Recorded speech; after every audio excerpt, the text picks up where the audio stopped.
Reverendíssimo Diácono, caros filhos, hoje celebramos um santo, um grande santo, mas por vezes não conhecemos os santos.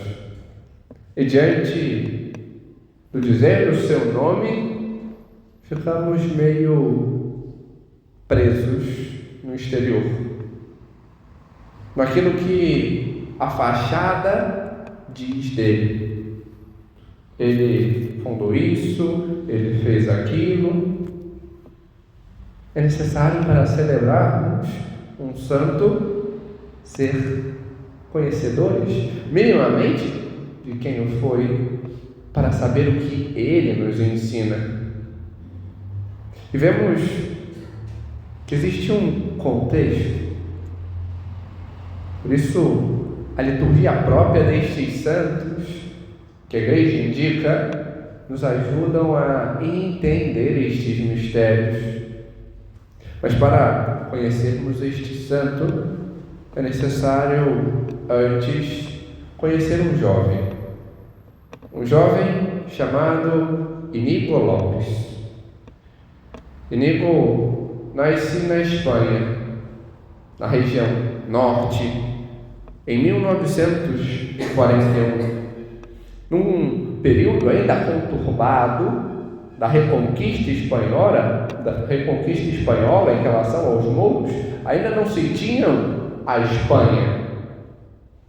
Portugal, pouco tempo, estava no seu processo de independência e emancipação, mas a Espanha ainda não estava constituída, tinham reinos. Ele nasce na região de Castela. Pouco tempo antes, a rainha de Castela e o rei de Aragão haviam se unido em matrimônio. E ele nasce nesta região. Um jovem nobre, rico, que nasce na região de Guipúzcoa, ou seja, a região mais ao norte, numa cidade ao sudeste desta região, Aspitia. E ali, este jovem já começa a ter quase que um caminho traçado em meio àquilo que lhe é apresentado próprio da época. Alguns anos depois, quando estava com 15 anos, 2 anos após a morte da rainha Isabel, a católica rainha de Castela, ele torna-se pajem no reino. E ali, o esposo dela, o rei Fernando de Aragão, então governa. E em meio a estas proximidades com a corte, vai ganhando certo prestígio, de modo a decidir-se, 11 anos depois, por ser militar e empreender este caminho. O rei, então, em 1514 havia falecido, mas continuava seu reinado por meio de sua filha, Joana, e de seu neto, Carlos I. E diante deste caminho, as conquistas que ele havia conseguido foram continuando. Em 1512, a região mais ao norte da Espanha, o reino de Navarra, havia sido conquistado. Então, para governar tal região, é anunciado alguém, o Duque de Nejera, que foi atribuído a Antônio Manríquez de Lara e Castro, o terceiro conde de Trevinho. A ele é dado este reinado. para, como vice-rei de Navarra, poder governar a região. E ali se tem, então, aquele jovem que começa a batalhar e ganhar prestígio, até que, anos depois, em 1521, seu prestígio é tal que é ele quem comanda os exércitos. Mas havia interesses que vão além daquele território. O rei, então rei predominante na Espanha, rei de Castela, Carlos I, tinha também interesses por ter vários títulos, o poder ser apresentado como possível imperador do Sacro Império Romano Germânico. Mas este também era interesse de Francisco I, rei de França. E para ganhar tal prestígio, este apoia. Então, o antigo rei de Navarra, para atacar e reconquistar o seu território.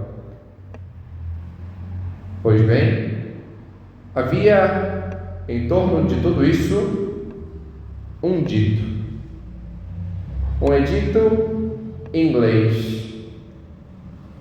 Henrique VIII, que tinha começado a combater aqueles infiéis que há poucos anos haviam se declarado contra a Igreja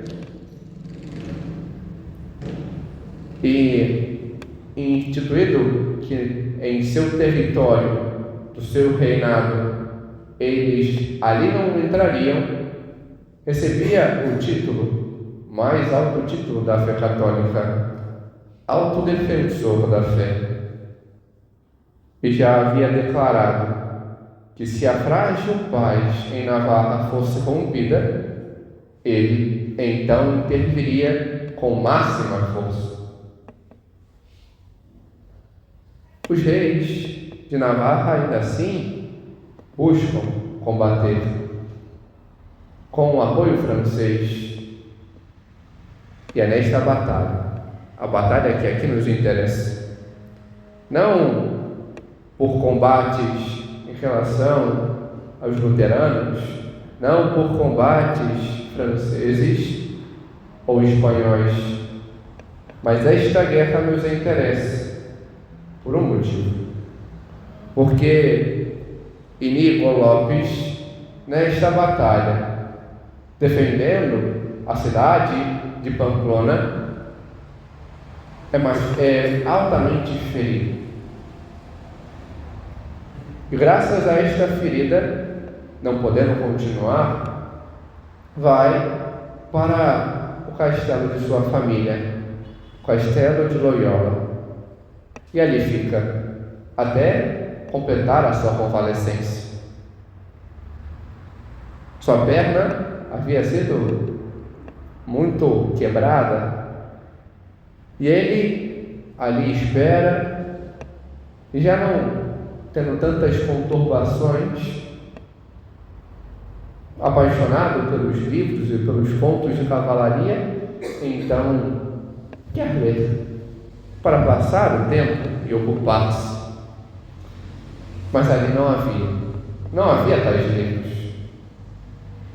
Dão-lhe dois: Sagrada Escritura e Livros dos Santos. E não tendo muitas outras coisas, ele começa a ler e encantar-se. E começa a perceber em si uma dicotomia. Sempre que lera os livros de cavalaria, ficava empolgado, mas depois se esvaziava. Enquanto lendo aqueles livros, não só empolgado permanecia, mas como o seu desejo sempre era crescente. Após a sua convalescência, decide então terminar os seus dias como cavaleiro. Vai ao santuário de Monte Serrat e deposita diante do altar a sua espada. Retorna e vai para uma região montanhosa e com grutas, e ali permanece.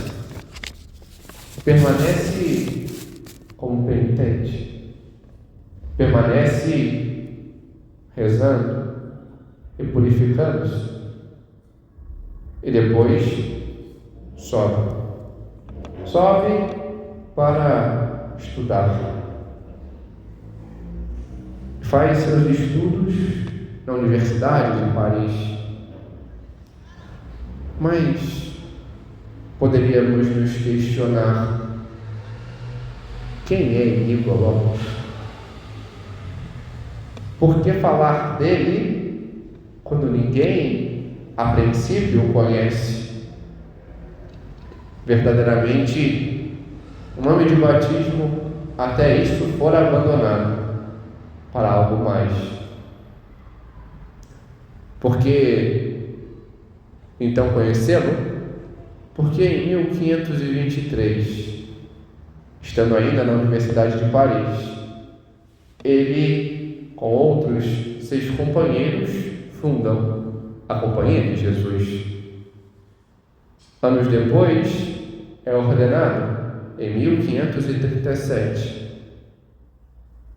E ao ser ordenado, despoja-se até mesmo do seu nome, impõe-se outro, Inácio de Loyola, a qual hoje celebramos. Ele verdadeiramente soube deixar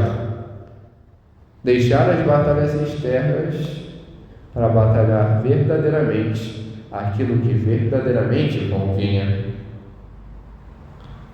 Por isso, louvamos a providência que o fez entrar em uma batalha nesta região de reis católicos. Foi impulsionado por ela a sair das batalhas externas para batalhar unicamente para dar glórias a Deus. E dali o seu grande lema: Omnia Dei Gloria, tudo para a maior glória de Deus. E é isso que vemos exatamente quando ouvimos as leituras próprias do seu dia, porque ele soube fazer, soube despojar-se em primeiro lugar de tudo que vem externo, pai, mãe, irmãos, da própria vida. Soube desapegar-se para unir-se verdadeiramente a Deus. Soube verdadeiramente despojar de tudo, dos seus planos, dos seus projetos, dos seus sonhos, para entrar no sonho que Deus quis para ele. Soube verdadeiramente despojar-se das luxuosidades e das glórias do mundo, para buscar unicamente a glória que convinha, a glória não sua, mas de Deus. Para isso, este caminho, as cavernas que dão auxílio ao que viria depois, graças a isto, tem depois como fruto os exercícios espirituais. Busca também a vida de estudo, de conhecer, de amar o Senhor, de buscá-lo verdadeiramente. E é isso que devemos ver como mar da sua espiritualidade, o parar e discernir. O parar para ver o que o Senhor quer, entender a providência e ver aquilo que ouvíamos no Salmo: o anjo do Senhor vem acampar ao redor dos que os temem e os salvam. O salvou das batalhas externas para levar verdadeiramente a batalha não por uma vida passageira, mas para a vida eterna. E é isso que buscamos. E é isso que ele nos ensina. Aprendermos a batalhar. Fruto tão bom do seu discernimento é que pouco depois de ordenado, o Papa Paulo III, em 1540, dá aprovação à sua companhia. E ele assim leva avante. E até nós nos auxilia, afinal de contas, graças aos seus filhos que aqui estiveram, esta região fora catequizada, e vemos este expandir. Graças a ele, muitos e muitos retiros espirituais são feitos. E por isso, o Papa Pio XI, em 1922, 300 anos após a sua canonização por Gregório XV, o intitula Patrono dos Retiros Espirituais. Por isso, neste dia, rezamos não somente pelos seus filhos, mas também por todos aqueles que vão fazer ou fazem neste momento este ato de sair para ouvir a Deus. E Ele nos ensina a lutar não pelas honras do mundo, mas por Deus, a sair dos nossos vícios, dos nossos impulsos, sair dos avantes da nossa vontade para buscar a vontade do Senhor, saber querer o que Deus quer de nós, que possamos também nós, a seu exemplo, deixarmos as espadas do mundo para buscar as espadas de Deus, a oração, o silêncio e o saber discernir o que Deus quer para nós. Amém. Glória ao Pai, e ao Filho, e ao Espírito Santo,